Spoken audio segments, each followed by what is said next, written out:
তোকে দূর করতে হবে না শেখর রাজা, মৃত্যুর জন্য প্রস্তুত হ।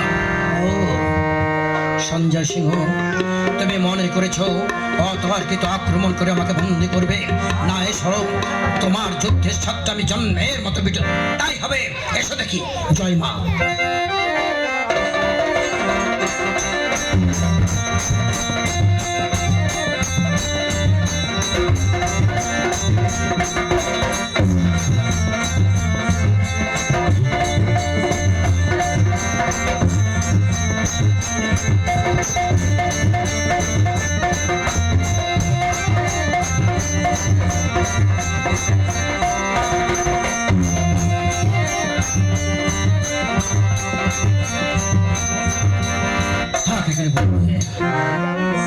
এতটুকু শক্তি নিয়ে অতর্কিত আক্রমণ, এই কে আছিস?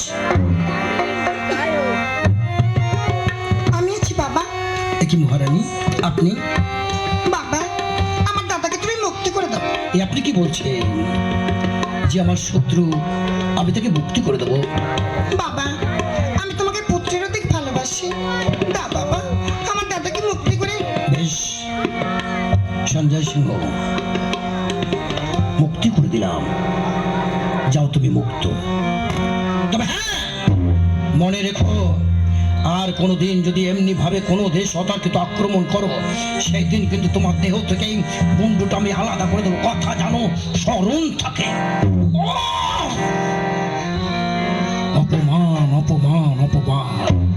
দেখতে পালি আজ তোর জন্য আমাকে অপমান সহ্য করতে হলো।